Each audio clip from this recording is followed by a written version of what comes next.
The time is 2:37 p.m., November 6th, 2019. Welcome to our second episode of One-on-One with the Mick.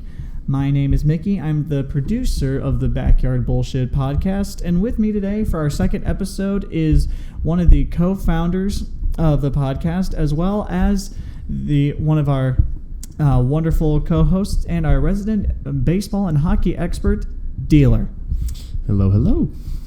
Well then, so folks, this is going to be very similar to our previous episode with Ye Old Cool Hand. So, Dealer, why don't you tell us, why don't we clear up some misconceptions and tell me, of the four major sports, soccer if you want to throw it in there as well, who are your teams? Well, for baseball, we're going to obviously start off with the Texas Rangers. You know, that's my team right there. For hockey, we're going to say the Blackhawks, Chicago Blackhawks. You know, that's number two there. Major teams, sports, football. I guess Bears. I would say Bears, Chicago Bears. Basketball. Probably say the Spurs. That'd be my team. Soccer, I'd say FC Dallas. So those are my. I guess I don't really watch any other sports. Are there any other major sports? There's like golf. I guess you could say, who's your favorite golfer? Who's your favorite tennis player? NASCAR driver, if you have one. That's pretty much it. We just hit it on the head there. I don't watch any of that. Now lacrosse is getting big, but I have to watch that. I haven't watched that. I want to see the XFL though. That looks good. Will you be supporting the Dallas Renegades? Oh, absolutely. $16. Tickets are going for as low as $16 for next year. So I'm gonna go to a game. I don't know when I'll go. Probably not in February because February's too cold. So I'll give it some time. Yeah, are those $16 tickets? Are those in the nosebleeds or first level? There's nothing for sale yet in the second level or the third deck. And it is at the $16 was in the end zone by where the third base dugout was. Hot damn. So now, previously throughout the episodes, you've shown support in the world of hockey. You've shown support for the Vegas Golden Knights and the Dallas Stars. Yeah. How would you? You clearly like all three of those teams, but like in terms of, I'd imagine. Correct me if I'm wrong, but you like the Blackhawks the most, the Golden Knights the second most, and then the Stars the third most. Yeah, absolutely. Yeah. Now you jumped on the not the bandwagon, but you were with the Vegas Golden Knights from day one. What about the Golden Knights appealed to you that way? It kind of like started off as a joke because it kind of goes back to me being a Blackhawks fan, diehard Blackhawks fan, right? So every time you go out to a Dallas game, usually I went to a Stars game and I was rooting for the Blackhawks. So I didn't really have that much love for the Dallas Stars because I was there to root for the Blackhawks, if that makes sense, right? And so, always rooting against the Stars, you didn't have that much loyalty. But if you went to a game and the Blackhawks weren't playing, sure, go Stars, right? And so my friend who's a diehard Stars fan, I sent him a message saying, and everyone's saying, oh, this is going to be worst team ever. Terrible draft. This is going to be horrible by the Knights. And I jokingly sent her a message saying, I'm the biggest Knights fan ever. Here we go. I'm going to follow them. And she started laughing. She said, well, you can't back out now. And she said, okay. I said, well, we end up upping it. And she goes, I said, well, if the Knights win, the first game of the season, which happened to be against the Stars, I will buy a Knights jersey. And that was kind of the wager right there. And she said, okay, and if, the Stars win, I'll buy you a ticket for the Knights and the Stars to come out. Sadly, in hindsight, I probably would have liked to have the ticket. But, the Knights pulled off a miraculous win and beat the Stars game 1. And I was like, this is interesting. This just got really interesting. This is supposed to be a historically bad team. Everyone's talking about the Stars, new coach, new people, a lot of energy around them. And the Knights come in off that tragedy and win, off the heels of that shooting. And they still win the first game. And everyone's like, what? So I said, okay, well, now I got some homework to do. James Neal's gone next year, but I really like him. He's a real deal. Carlson is the one that I actually settled on. I said, okay, I'll get a Wild Bill jersey, Carlson. And kind of got that in November. Had to save up a little bit of money because those aren't cheap jerseys. It's a really good looking jersey, like the gold and the black. So we kind of went down to that road. I followed them at, they kept winning and and then they're up there in the standings and everyone's, well, they're going to fall. This is just a hot start for a young team, or whatever. Didn't really turn out that way. They just kept winning And whenever you're watching it, it's kind of like the hottest thing. And I was going to Vegas in January, as I do every year, and I had to go back to Vegas in January, and so we said, let's go watch a game. We got tickets on the first level, a few rows up, for about $60-$70 against the Blue Jackets. Knights won. It was the best hockey arena that I've been to that wasn't the Dallas Stars, and it really was so much fun being there, party environment. I was like, this is something I really got to start riding on, and pretty much since then, they're kind of like my home away from home team. Not the Blackhawks? Blackhawks are still number one. You spent all those years rooting for the Blackhawks, right? They're in your heart right there, but then you kind of get to pick out a fun team, and that's the fun team. It's the Knights. So where do the Stars fall into that category? They're your third favorite. Yeah. So, do you just root for them because they're the hometown team? Absolutely, yeah. There's no, real diehard dedication to the Stars there. It's kind of like, all right, Stars, you're there. All right, I'm here to game. I got the ticket plan to the Stars because it was cheaper to get the ticket plan than it was to buy the games I wanted to go to individually. So it made sense to get the ticket plan, just sell off some of the other ones. And that's the way it worked out. But so when I go to these games, like last night's game was the Stars-Navs. And I didn't want to go. I wanted to go play my hockey games. I had 2 hockey games. I said, well, do I go play hockey or do I skip being a player and I go watch a game I don't really care about? I was like, no. So, I gave away my tickets. Let them go. Let them have fun. Somebody else can go, and I got to play hockey. That's kind of like, if I was a dedicated Stars fan, I'd be there. But I'm not that dedicated, So that's probably how that shakes down. Fair enough. Well, will you be attending the Winter Classic this year? Because it is in Dallas, and the Stars are participating. Well, that's a tough one right there. Prices are high. Prices are very high. That's very true. And that's one of those things do you say, I spent all this money just to say, hey, I went there and I sat in the nosebleeds and watched it from all the way up there? No, it's not me. And the more you spend, the closer you get to the action. You're still pretty far from the action, right? There's always an empty space in the field. So it's kind of like I enjoyed the angles more of the Winter Classic at home. So what we'll probably do is we're probably just going to save some money. We're going to get a Chick-fil-A party platter full of nuggies and goodies and stuff like that. Invite over some people, have some drinks, have some sodas and chocolate cookies, all that other stuff, and watch the game at home. Because honestly, you're sitting at home, parking's free, you don't have to wait long lines for the bathroom, you're going to have the best view at home, and it's free. Because thank you, Reddit streams. So if someone got you a ticket for the Winter Classic, would you go? Absolutely. No, if somebody got me a ticket, I've been in talk with my family, and they're saying, hey, well, I'd like to get you a ticket. And they looked online, they looked at the price, and they said, oh. I said, yeah, we had deals where they said, hey, if I get you a Winter Classic ticket, could you get me 2 tickets from your ticket plan? I said, that's a good deal, And, because she wanted to go to the Lightning game and something else, some Flyers, I think it was. And I was like, yeah, that's a good trade. But then she looked at the prices and I was like, So before we jump into your absolute favorite sport of all time, America's pastime, baseball, some of the viewers have been wondering, Cool Hand, for example, he's kind of a jack of all trades, and of course he loves baseball and hockey as his top 2, but he also dabbles in football and a little bit of basketball, and he's actually more of a soccer fan than I realized. That's when I learned during the first episode of One on with the Mick on the old Backyard Bullshit podcast. But why do you, I guess, not like basketball and football as much as you do baseball and hockey? Is there a specific reason? Do you not like the flow of the game? Is there just what about it just doesn't gel with you? I think what it comes down to being is what I wasn't really introduced to or surrounded by as a kid. How people always say hey, impoverished kids or street kids, they're not playing these sports because it's not around them. That kind of comes into play with me. Whenever I was surrounded by hockey 24/7, when I was surrounded, you just grew up with it, right? On the TV, it's hockey night. Even though we lived in Dallas, we didn't watch the Cowboys play if the Blackhawks were on. We'd tune in to a Cubs game, if watching WGN instead. That's just the kind of environment that I grew up in. And so, 2008, when the Cubs are going through their run, that's what I wanted to watch when it came to October. I didn't care about Romo I think, and all of his stuff like that, I didn't care about the Cowboys. I cared about what was around us, what we all talked about, what we all got connected with.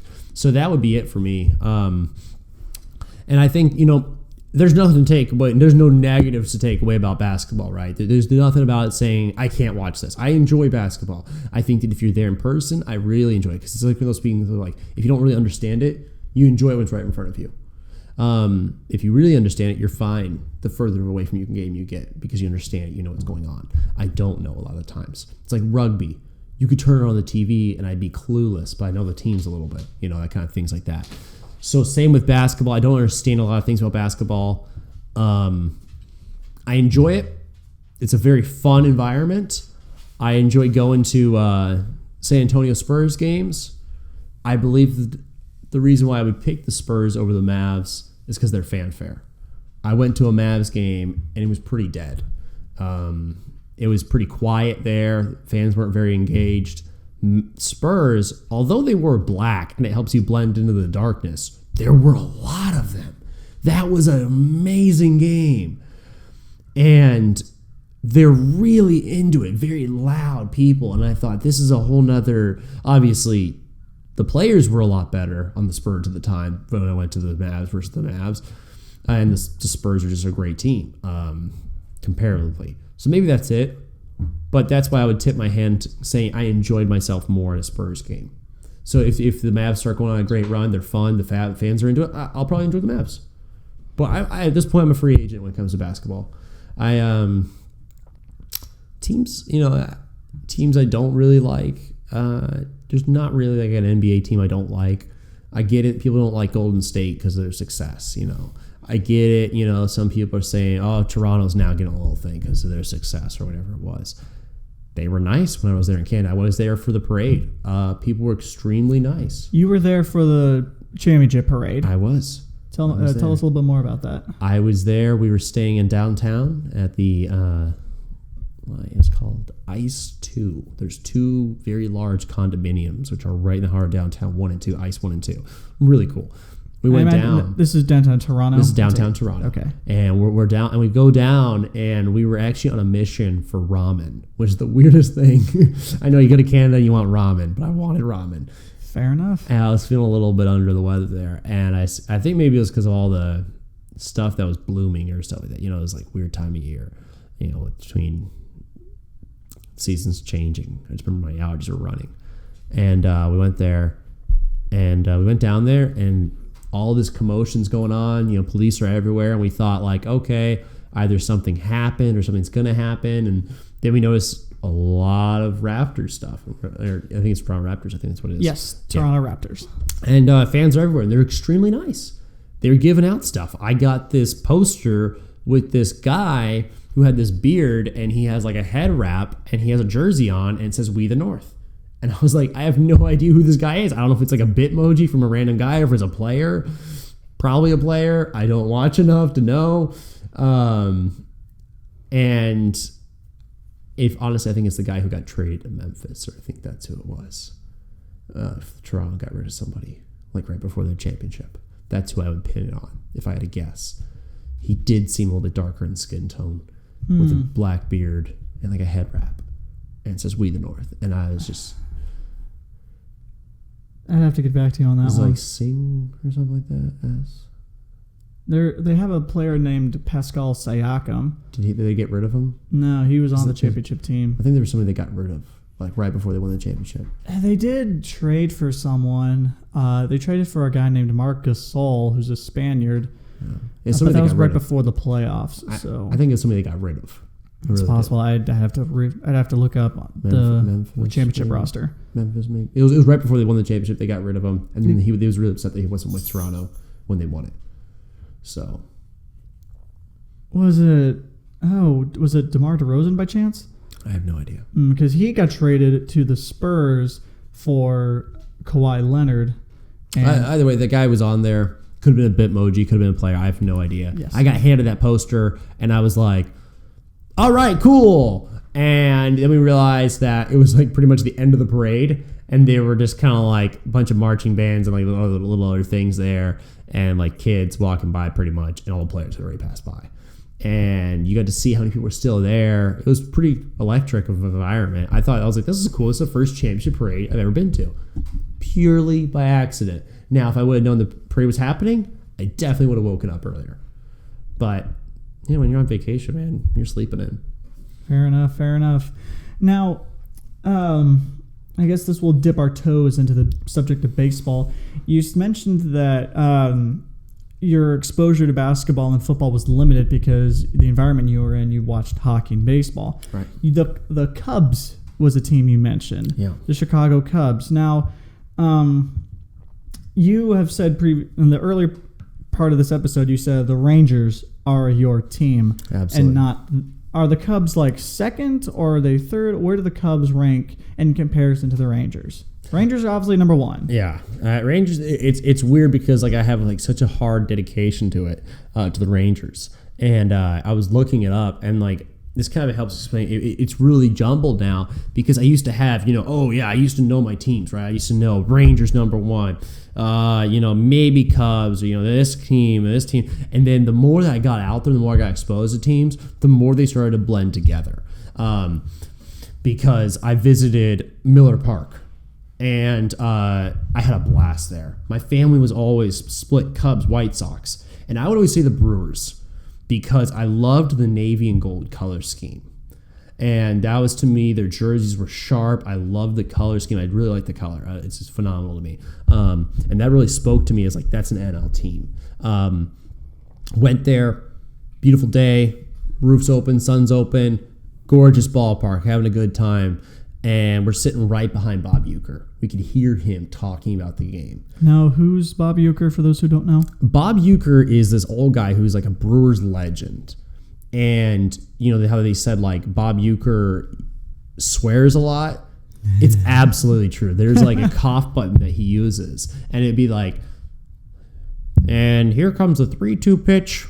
And he'll hit it. And he'll be look at that rack on the going behind home plate. Swing and a miss. And so if you're listening, all you hear is a 3-2 pitch on the way, swing and a miss. And you think he's taking breaks or calming down. No. This guy was nonstop jittering. And we were the last row in the second deck, right? And he just turned around. You could see him. You could toss him up something if you wanted to. We were that close. And we just heard Bob.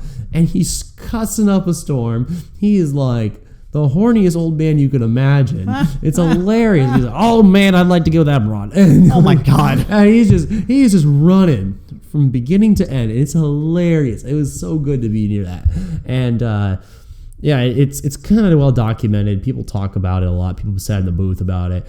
They kind of keep it under wraps, so it's not something they really want out there. But it absolutely happens. So if you want those tickets, it's on the second deck under Bob's spot. You'll be laughing. Don't take your kids. Don't take your family. Not safe for the workplace, huh? Yes, but it's wonderful though. It's a good time. And like I said, but get back on track there. The fifth inning came and they closed the roof, and then it starts pouring hardcore in the sixth inning, just hardcore rain. And I thought, we did not miss a beat of baseball. They still shot off fireworks and the Brewers hit home runs. That's amazing with the roof closed. And I thought, this is they just angled it over the field. They said, this is the way baseball should be. This is the way. We didn't miss a beat of baseball. At the Texas Rangers Stadium, as much as I loved it, I thought this is God's temple for baseball. And out there, I'm very biased, and I'm out there, and then it starts raining. It could spit on you, and these people, let's call the game. I was out there in I think it was 2013, 2012. We had Roy Oswalt on the mound against the Minnesota Twins. I'm sitting there, and lightning struck the ballpark. It actually hit the ballpark, and it shook it real. Bam! Wasn't raining yet, just lightning out of nowhere. Bam! And you can see the highlights still. All the players run off the field, and the umpires scatter. It wasn't raining. It's just lightning. But it hit the ballpark. Yes. No one was hurt, no damage. And no damage? We stopped. Yeah, it took one of the grounders. They have lightning grounders on the stadium. Oh. And we stopped playing. We went into a premature rain delay, I would say for a good 20 minutes. We came out, we started playing for 10, and then it starts raining. It was the most ridiculous thing I've ever seen. I was and I was all thinking back to Miller Park, and I said, it was pouring, and they just kept playing.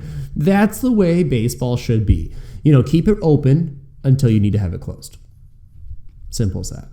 Now, the new Globe Life, what do they call it? Globe Life Field now? Yeah. That will have a roof, correct? It will. It's going to be AC'd, and it opens up in 2020. All right, well, let's just dive headfirst into this. The Rangers. How? Why? What?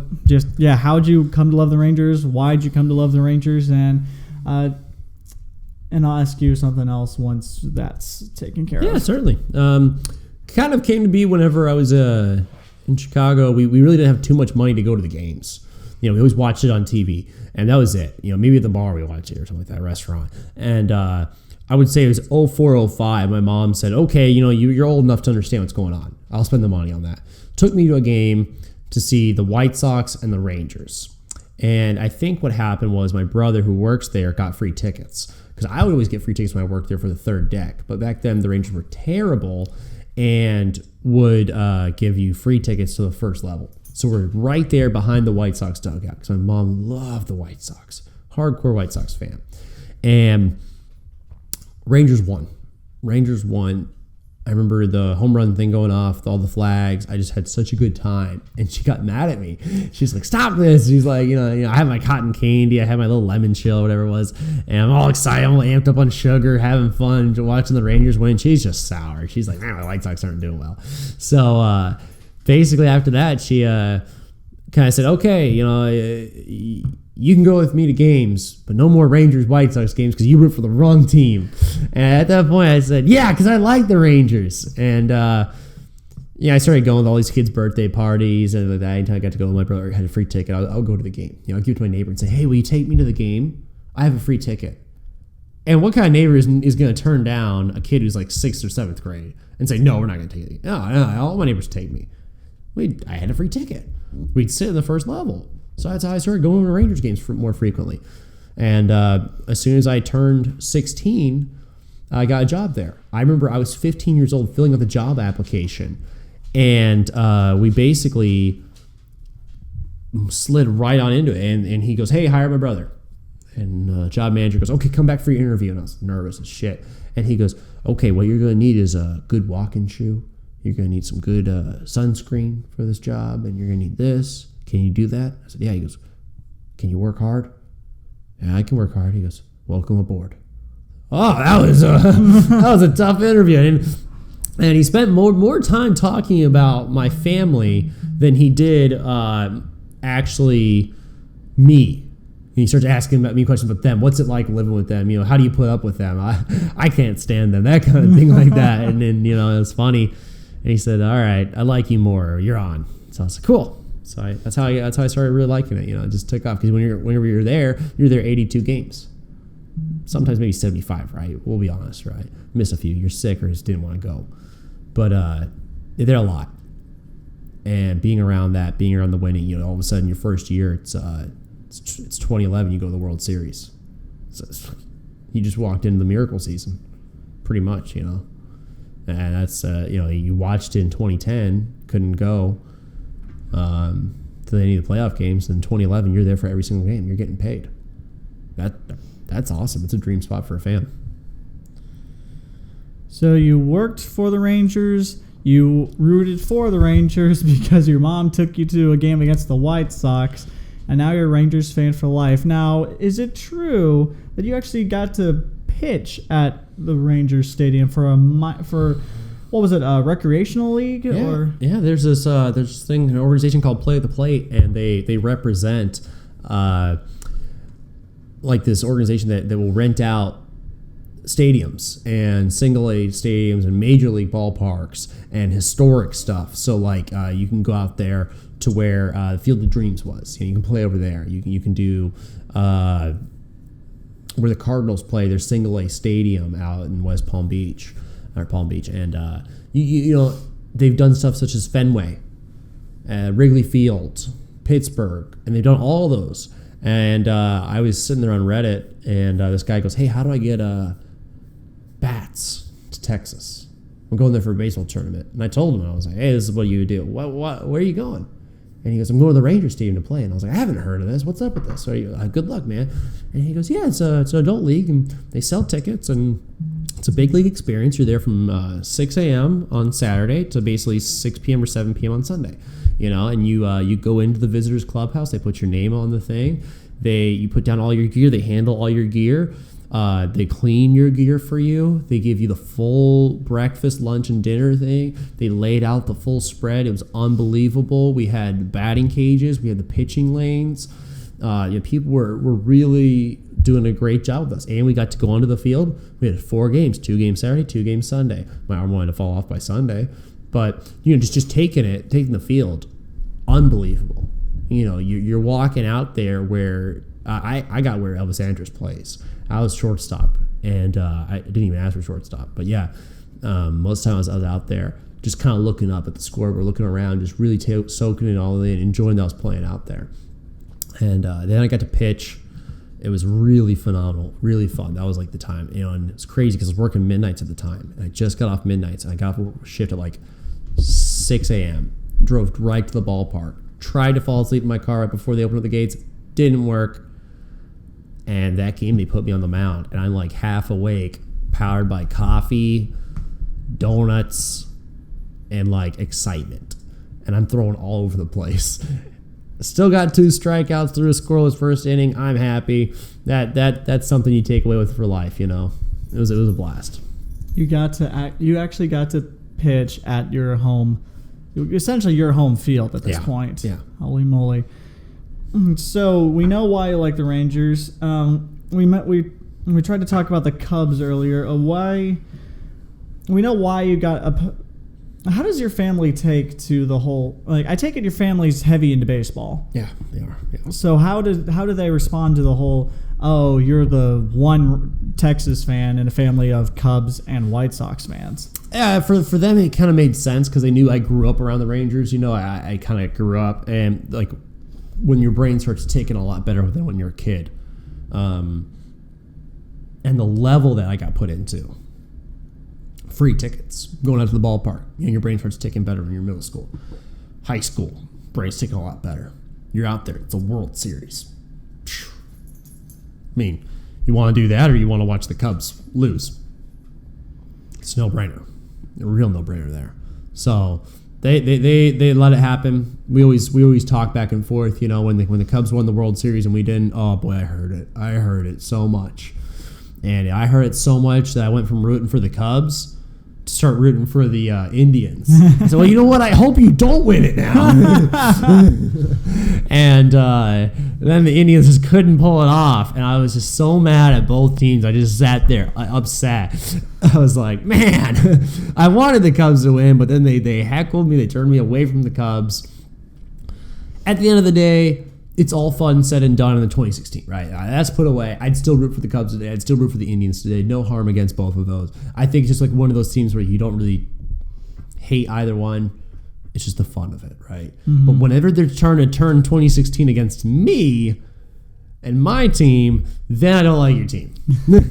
Then you get defensive. Yes. Yeah, no, trust me. It's very similar whenever, like Coolhane, for example, he'll brag about, the Spurs. Oh, we have so many championships. You only have how many? And I'll respond with 1.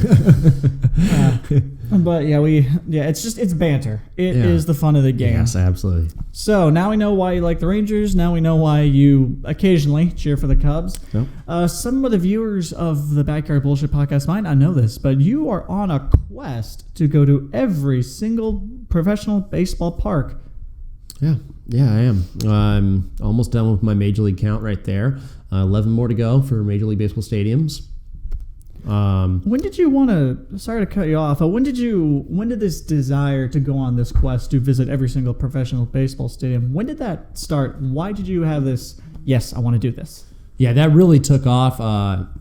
Whenever I got my graduation gift for graduating high school, they said, "Hey, we're going to send you to Chicago. You'll be with your family, and that's going to be your high school graduation gift, and you're going to go there. Do you want to see some baseball games?" I said, "Yeah, I'll see Miller Park. I'll see." It was the U.S. Cellular. Now it's Guaranteed Rate. The White Sox, Comiskey kind of thing. Whatever. The White Sox and the Cubs, and so I got to go see a game at all 3 of those, and then doing that really opened my eyes. Because, you love your stadium or you'd hate it in the beginning, I guess. I don't know, depending on your park, Tampa Bay Rays or Oakland A's, whatever. But I liked it a lot. Loved Miller Park. Okay with the Cubs. Hated the White Sox Stadium.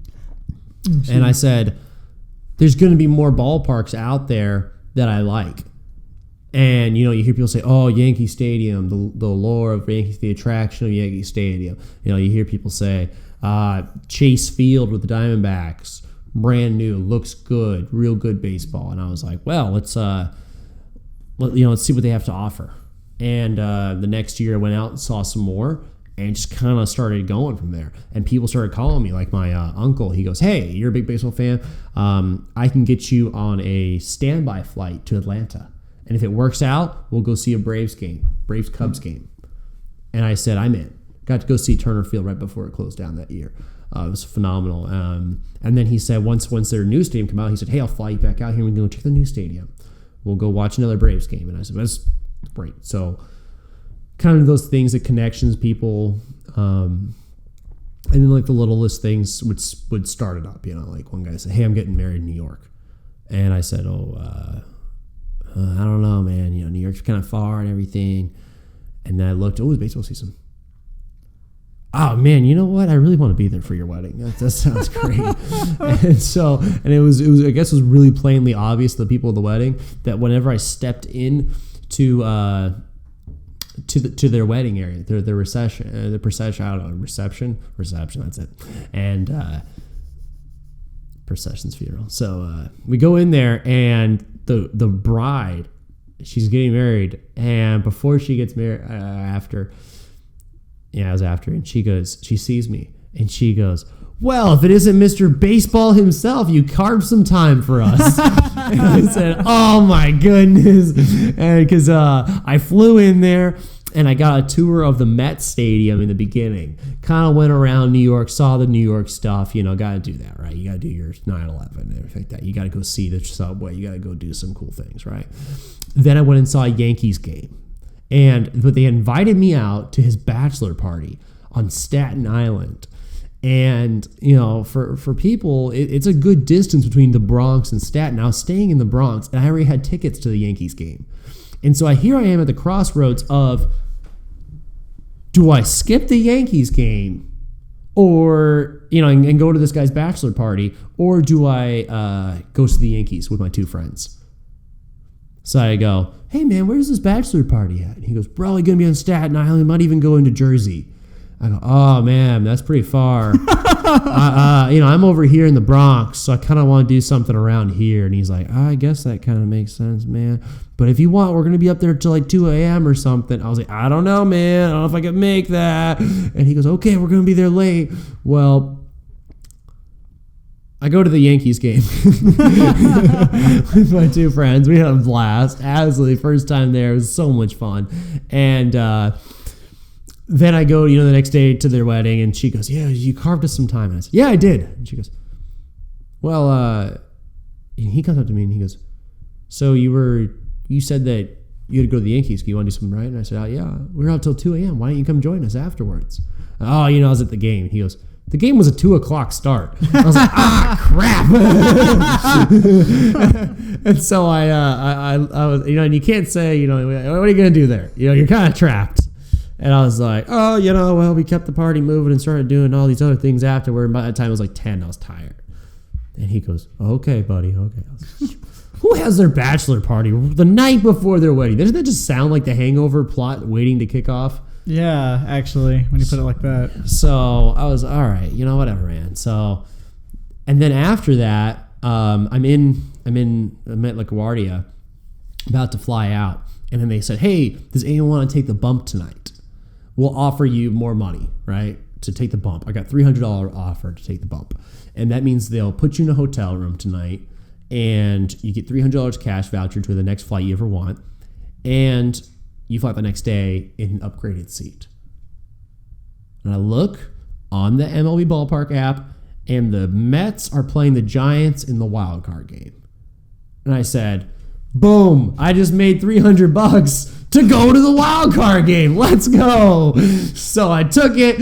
I was the only guy to sign up for that. So they gave it to me. I immediately left there, got my bags, checked into the hotel they wanted me to get into, got to the ballpark like 10 minutes before first pitch, and saw the Giants win the wild card game. It was a blast. And I have a rule of thumb. If I'm going to a game where I don't really, care which way it goes, I root for the home team. So I was rooting for the Mets, but I didn't have any gear on. All I had was Yankees, like dark navy blue Yankees. So I just wore that dark navy blue sweater. Didn't say Yankees or anything, just navy. And no hats. So just had a good time. It's fun. So what ballparks, you listed off a lot of ballparks you've gone to. What ballparks have you not gone to? You said you have 11 to go. Yeah. Okay, I don't know if I can hit them all here. This is tough. Okay, how about, let's start with I'm gonna try to see if I can get all the 11. I got right. Chase. I haven't done to the Diamondbacks yet.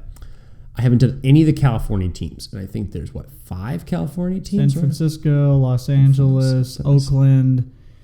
Because you got the Bay teams, which are Giants and A's. And then you got the LA teams, and then you got the Padres. So that should be 5. The Padres are right. What's the second LA team? The Los Angeles Angels and Dodgers. Oh, okay. Okay, is the Los Angeles Angels or is it Anaheim Angels? Los Angeles Angels of Anaheim is what they used to be. I don't know. There's like this whole thing. LA, yeah, it's really weird. So,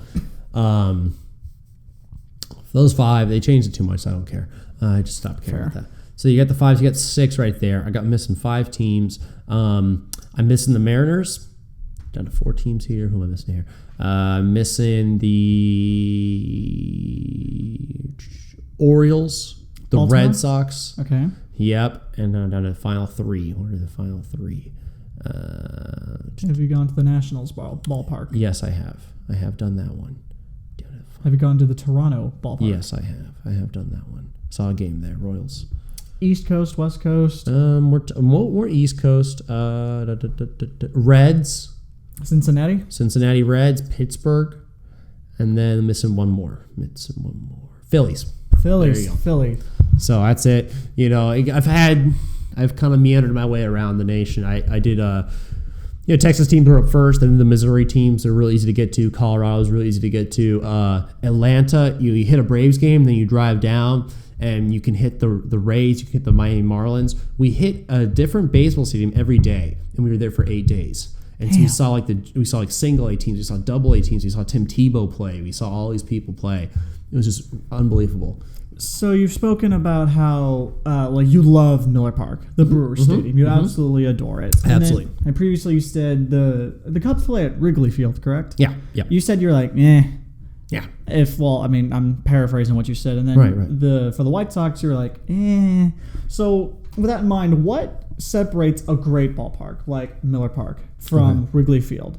What makes a good ballpark and what makes a bad ballpark? Okay, so there's two ways to look at it, right? You can't compare Miami Marlins Stadium to Fenway, right? Fenway's the oldest ballpark in baseball. Miami Marlins is one of the newest. Miami Marlins looks like a freaking mall. They're going to try and merch you everywhere. Fenway doesn't have that space. Fenway, you're crowded in there. Fenway, you have seats that look at the outfield and not the batter. They have like the weirdest seats sometimes, They have seats right behind a pole. Okay. Where you're staring at the pole and you have to spend most of your game looking to your left, looking to your right, leaning. So you cannot compare those stadiums, in my opinion, right? Modern architecture in the 21st century is going to blow away 20th century architecture. It's just common sense, right? So there's a line of old stadiums and new stadiums, right? The AL is filled with new stadiums, brand new stadiums. The NL is filled with very old stadiums, for the most part. And so you got, really unique there. I think that one of the biggest things there is that, so you can group Miller Park and US Cellular, which is guaranteed right now, you can put the White Sox and the Brewers together. I think, the White Sox, I think was the 90s, I want to say, and then Miller Park, same area right there, very modern stadiums. Miller Park was the actual smart ones who said, hey, it's cold over here, we need a roof. And they do it. White Sox say, it's cold over here. That's home field advantage. When you got players coming from Cuba, Puerto Rico, and everywhere else, that's not home field advantage for them. That is the last place these guys want to play. They signed up because it's a major league team. They want to get traded. Send me to Miami right away. Send me somewhere I'm indoors. Something like that. It's getting snowed on because of the lake. It's not home field. Cubs, old stadium, second oldest in baseball. That's an old stadium. Reason why they're low: when you go to a game and there's 30 or 40 people standing around a frickin' trough and they're trying to play piss on the beer cap and they're trying to drown it. That is not a good way to do it, right? You have kids who are at wiener gleaner height. They're at their head is at the size of your belt. And he looks to his left and sees Sausage City to his left and to his right. That's not what you want. As people like to say, oh man, you lock up, you freeze up when you go to a urinal. No. You know what will make you freeze up? When you have to unbuckle your pants at the height of a kid's head next to you. And all these people are trying to play drown the beer cap. And there's splashing everywhere. It's not a great time. I get it. Cubs say, oh, we're an old ballpark. We don't have the space to accommodate, more urinals. This is just more time effective. It's not. Get with it, Cubs. Put some urinals in there. Put some freaking, privacy shields in between each urinal. Use some common sense here. Is it true that people trough surf? Yes. Oh, yes, people trough surf. Why? That's just so nasty. Did you witness any of that displeasure when you were at Wrigley Field? Thankfully not. Oh, that's so good. It was back when the Cubs were really bad, so the fans didn't want to be worse than the players. Thankfully. Fair. That's fair. And they actually had a chance to be better than the players, and it's a rare opportunity, so you take that. You be on your best behavior, and you're a better person. So is Miller Park for the Brewers your kind of like gold standard for what a good ballpark should be? Yeah, absolutely. Right now it is. There's negatives, right? It leaks. I know it leaks. I saw it leak in person. I saw that in the corner. It was leaking. Houston, it leaked on us. It leaks in the corner in the outfield. We know that happens, right? So roof stadiums, Toronto doesn't leak. Toronto's up there, but Toronto was such a budget poor stadium. That's why it's a little bit lower. It's not a nice looking stadium. It's very cement, not very colorful. Once you get inside, it's very just blue. Bleh. And then it's got the carpet in there. And you're like, oh, it's terrible. So Chase Field has its fake green grass, and it looks good. You go to the Blue Jays thing, and you can see the lines of where they roll the carpet. They roll it, and you can see the lines of where each roll comes out. I don't know. There's just Miller Park is it for the modern stadiums. For the old stadiums, I would say,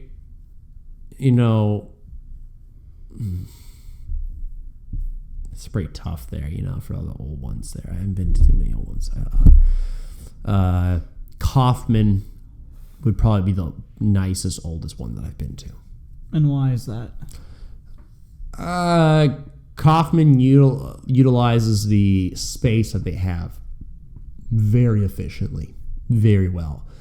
They they have the sound seats built well. It's a very nice stadium, very spacious. I like the fountains, the Royal Fountains. That's really beautiful. Kauffman Field is where the Royals play? Yes. Okay. Yes, Kauffman's of the Royals. It's right next to Arrowhead Stadium, which makes for the Chiefs play. So it makes for a really interesting thing where some days where you can do like a tour at one and then walk out and go see a game at the other. Similar to how the Cowboys and Rangers have their setup. Absolutely, but they share the same parking lot. Like they are within the point where if you're doing a picture, they're both in the same shot. That's awesome. They're really that close to each other. That's nice. Yeah. That's convenient for a sports fan. The best part is for sports fans is it's away from their city. So people don't like that in Kansas City. Some people don't like it. And some people love it because people who think, oh, I should be able to take the train to it. I want it in the hard downtown. I want to be able to walk to it. I want that. But then people who don't like sports as much aren't affected when the Chiefs are playing because all the traffic goes out of their city for it. So it's kind of that mindset of, the Royals and things were doing something big, city wouldn't be affected. So of the ballparks you haven't gone to, what is the one you're looking forward to the most? And what's the one where it's just like, I'm just going because I have to? You're not looking forward to it at all. Yeah, the one I'm looking forward to the most is Boston, Fenway. I really want to see that. I want to see the oldest ballpark in baseball. I want to sit behind that pole, Comiskey pole. I want to sit there. I want to go see the metal scoreboard. I want to see those things, and I've been as a link to my bad one, I like Moneyball, where they literally just walk down the street and they go see restaurants. One of the coolest things about it is that you always read books in baseball where people say, this is the guy who was the architect of their World Series team. And he just walked out of the ballpark casually in front of a stream of fans. Not one person recognized him. And he's a sabermetrics god. And nobody recognizes him. He's one of the smartest people in baseball. And nobody asks him any questions. Nobody even pays him any attention. And he just goes to the cafe right there in the corner. And I kind of want to just sit there at that cafe or at that Starbucks right across the street, Dunkin', not Starbucks, and just watch. See if anybody comes out. Maybe strike up a conversation with them. Because a lot of Red Sox executives and players and crew like to go there just because of convenience. And I would like to sit there and hopefully strike up a conversation with somebody one of these days about that. The worst I don't want to go to no matter what is going to be the Oakland A's. You really don't want to go there. I don't. Everything from the bathroom flooding, the sewage backing up and flooding into the dugout. How often does that happen? It's happened twice now. Within the past, few years? Oh, 10 years, yeah, for sure. Oh, my God. They've locked players in the bathroom because it's so old. It just gets locked in there. It's really a bad stadium. They tarp off their top part, except for this wild card game, which had 50,000 people and then 54,000 people, and it was ridiculous. But you had, tarped off areas. People always joke. They say Uber to the thing so that way somebody doesn't break into your car while you're at the game. Oh, God. That's how bad this crime is there. Oakland is not a hot spot for it. They fail their health inspections constantly. So I'll probably eat before I go in there. Smart. Hit up maybe a little. Hell, I'll even try gas station sushi. No, I'm just kidding. Yeah, please don't. So. Do one of those, I don't want to go there, but I do at the same time because I love baseball, right? I'm going to do it for the experience. I went to the Rays, and the Rays are my worst stadium I've ever visited so far. Wow. Because it looks like a dented Campbell's soup can from the outside. You go in there, it looks like a monster truck stadium. They have free parking. That's how bad they're trying to get fans. Jesus. You walk on sand when you go into that stadium. It's the only stadium I've ever walked on sand walking into the stadium. Really unique. The Rays, I want to see how that cashless is working out for them. I can see it being a success, honestly, the cashless stadium. So, yeah.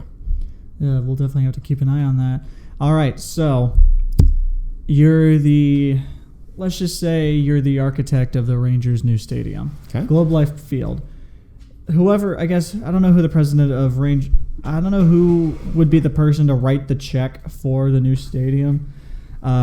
Would it be president of the Rangers, Texas Rangers Baseball LLC, or would it be the city of Arlington, or... The point I'm trying to make here is okay, someone writes you a blank check. It says, build me a stadium. Okay. Carte blanche, do whatever you want. What do you do? Yeah. Okay, so one of my favorite things is that I really adore in baseball stadiums is how there's a line. Have you ever seen it, like the Detroit Tigers and Chase Field with the Diamondbacks, Co-American Park with the Tigers. There's a line between the mound and home plate in dirt. It's dirt mound right there from the mound to home plate. And what that is from back in the day in baseball, that when they shared it with the polo grounds, cricket grounds, right? And it was mostly the cricket team right there. The cricket would have that line for the bowlers, and that dirt was there. So when baseball shared it, they just said, we're going to keep that same line. So the Tigers, who actually shared it with a cricket team, are paying homage to the cricket team by continuing to have it on there. It looks really, really good. Also, the outline of whenever you go behind home plate, a lot of teams just have it as a circle behind home plate. The dirt is a circle around it. I like it being squared off and coming to the point, right? So it's squared off at the top and it makes a home plate in the dirt near the grass. It's just the little small details, right? I like those. Do the Rangers have any connection to cricket teams? No. but would you still have it on your carte blanche dream park? Absolutely. You know, the Diamondbacks do it, and I just think it looks great. So I'd be down for that. So how else would you? What else would you add to your blank check ballpark? You know, I like having the quirks of the baseball field. I played at a ballpark one time that had a rounded, like a semicircle outfield wall, and it caused so much chaos that there was this. If a ball came down the line and it caromed off the particular way, it could go into center field because of the carom off the circle. It was the weirdest thing that you could have. So I think that having a circle outfield wall, a semicircle, would be very unique. And I would honestly do it again. I'd put that in there. People would hate it. Also, I would make sure we have a spot for bullpens. When the San Francisco Giants built their ballpark, they had they basically started their ballpark, right? And the guy walks in there, and one of the pitchers goes, "Where do we go?" And immediately, we built this ballpark and totally forgot about where the pitchers go, the bullpen pitchers. How do you even do that? I don't know how you do that. I don't know how you're in the modern era and you do that. And so they just said, okay, well, we'll just put the mound down the line. So just like the Cubs had it for a little while, you know, and all those other in the Rays, they have it down the first and third base line. You know, the Giants just went ahead and put it out there. So literally, if you're a pitcher and you whip the ball, it can go bounce wild and go into the field of play. That is a bad design, in my opinion, and there's just no room for that. So, so what about I don't know if this is the right word for it, but tertiary accessories for the carte blanche ballpark? Because Miller Park has the slide. Where do the Astros play? The Astros play at Minute Maid Park. Minute Maid Park has the train. I don't know what team it is, but they have a waterfall that the players jumped in when they made it to the playoffs. You're talking about there's a waterfall at the Royal Stadium, and the pool is at there's two pools. There's one at the Diamondbacks, and there's one at the Miami Marlins. And you're talking about the jump-in one was the Diamondbacks. That was the Diamondbacks? Yes. Okay, so they got the waterfalls, you got the pools, you got the trains, you got the slides. What would you want? What would you put in? I think the biggest thing would be what kind of area we're in, and being in Texas, I would have like a giant cowboy hat or something like that rises up, and every time, you know, like Citi Field has an apple that rises up every time they hit a home run, and I would have a cowboy hat that comes up and will start spinning, and revolvers will shoot off the fireworks. That's clever. And that's real clever, because we have the thing called the 6 shooters. They each just fire off just pop, 6 shots, 6 little fireworks come out of the revolver cannon, pop. 2 revolvers, just like that. And I think that'd be a really cool home run celebration thing that you can put in the center field. That would be cool. That would be cool. Also, I would do where the bullpens would be on the second deck. And we would create a ramp down that the players get to walk down for the opposing team's players only, where they have to walk down from the second deck. It's a ramp or it's an elevator, and then you have to walk down the main level, right? Either way, you have to walk down all the fans. So the Turner Field and the Rangers did this thing. Now both teams are done, so it kind of goes away with that. But there was basically this thing where they would envelop the away bullpen completely on 3 sides, surrounded by fans, and they're down below. So the fans have a good 20-foot rise on them, and they're looking down, and they could scream and heckle, and the walls would make it really loud and reverberate all the heckles and the screaming at these people while they get warm, and it's a really uncomfortable setting for them. Since that's becoming less and less of a thing, because the problem was, they said, well, teams can't see who's warming up in their bullpen, blah, blah. And that's what kind of even the playing field. Since we can't do that again, stick their bullpen in the second deck. It would bring some uniqueness to the second deck, so that makes you want to go up there. They can take the elevator down and walk out, or take the ramp, and you have to walk past all these fans. Could you imagine the fans getting in on that? Be phenomenal. You'd have to put it in the outfield. And put it in the outfield so they have to walk even farther. Just to really screw over the opposing team. I feel like you'd have to make sure no one throws anything at the pitchers, like beer bottles and stuff. So the Chicago Cubs had the problem with their locker room. They built their locker room where back in the day you would walk out of it and you'd walk on the concourse among the fans, and then you'd go be a player, right? And you were the away player. And the Cubs said, well, we're not going to, of course, that's fine. Well, then a lot of interactions, a lot of things like that. They finally just agreed that they were going to create a flat platform that would come across from there over the head of the concourse of the fans. So now they're no longer walking among the fans in the concourse. It's above them, and they can see it. But there's these little guardrails along the way, and Cubs fans would wait there for people to leave the locker room, and they would heckle them, they would taunt them, they would throw things at them. Cardinals fans remembered this. This was like the Mark McGwire era. Remembered this. They went up, and whenever they were celebrating, they clinched at Wrigley. They took their champagne bottles out of the locker room, went over to where the ramp, the little sky bridge was, popped their champagne, and started spraying Cubs fans below. And, oh yeah, go Cardinals! Yeah. And Cubs fans were irate. And, news got out, and the Cubs had to put barriers. So now no longer Cubs fans could start throwing stuff at the players. Now you didn't really know who was walking by. It could be an athletic trainer. It could be the janitor. It could be Mark McGwire. You don't know who's walking by. It's privacy. So I thought that was a unique element.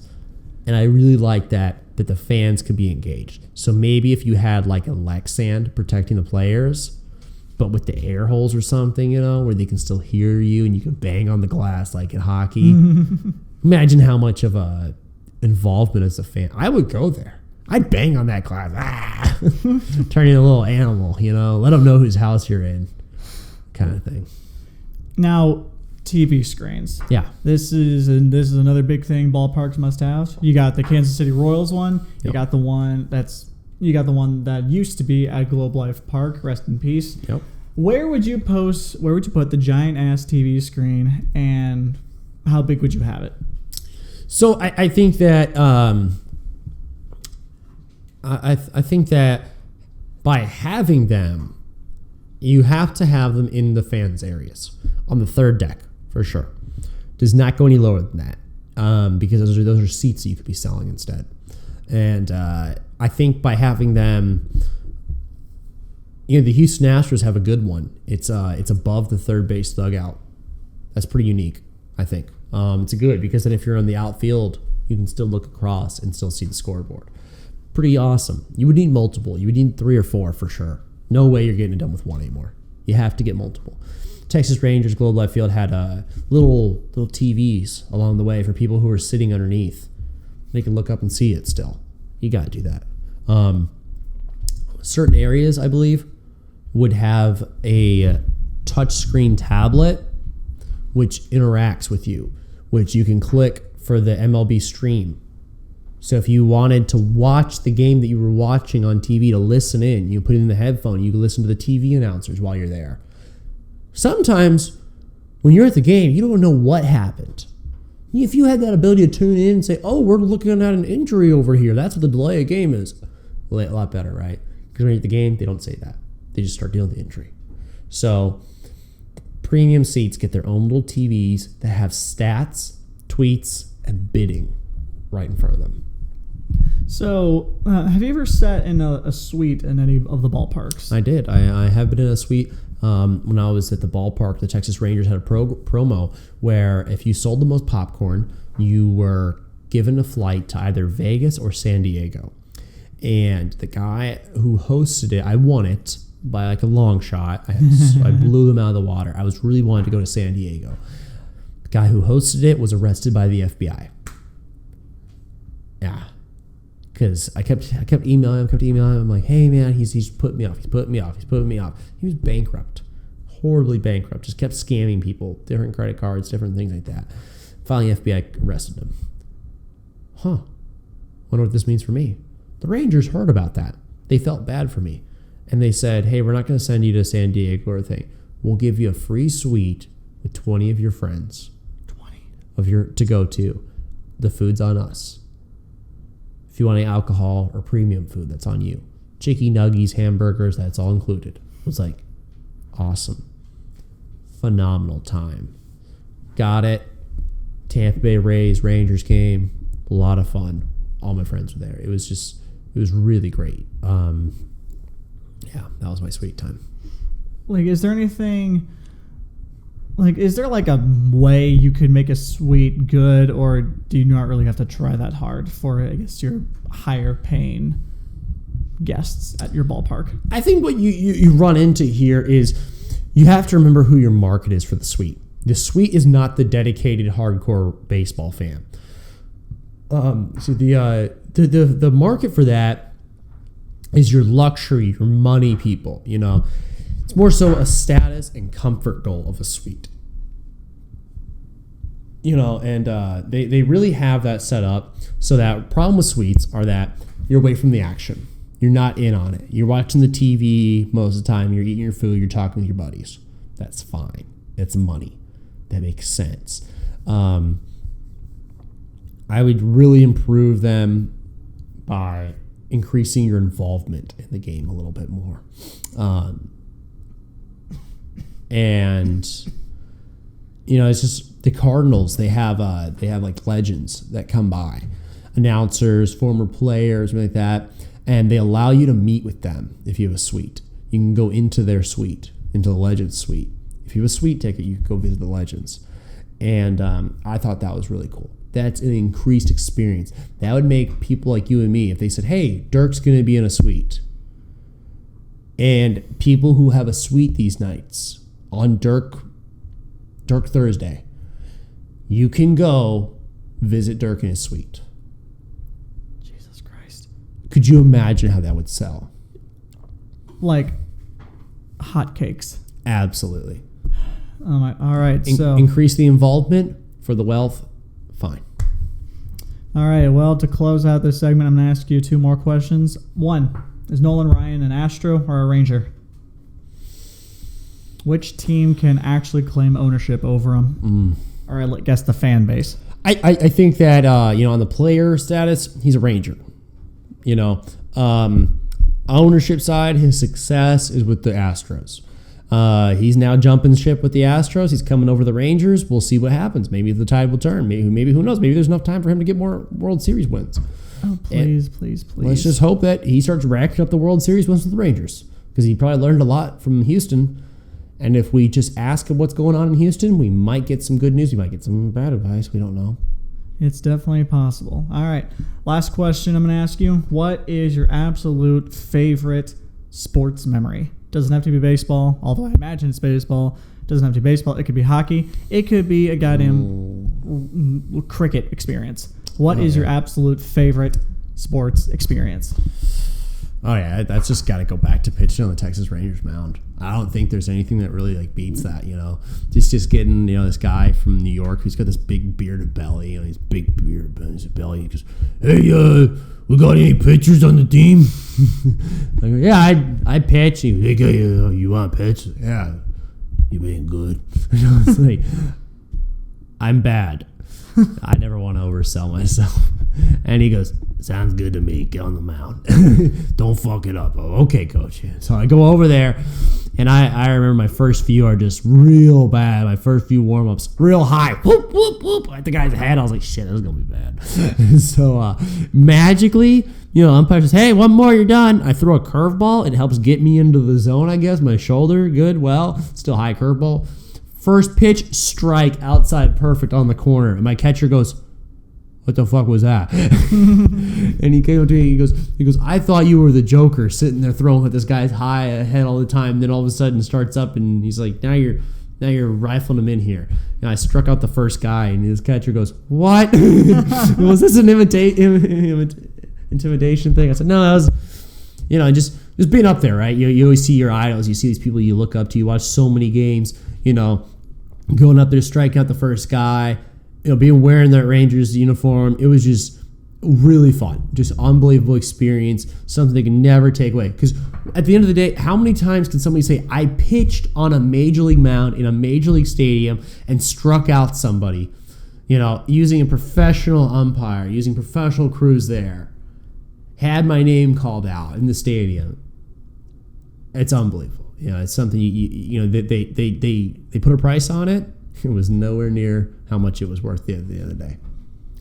Well, sounds like it was worth it indeed. All right, dealer, any parting remarks for our listeners? Go Rangers! I want a World Series win, please. Yes, we all want Rangers. We want the Rangers to win a World Series. Any glancing blows you'd like to throw Astros fans' directions? Sucks to you guys. Well, folks, thanks for tuning in to the second episode with One-on-One with the Mick. I had the pleasure of interviewing Dealer this episode, and hopefully we'll get a proper episode recorded soon. Thanks for listening.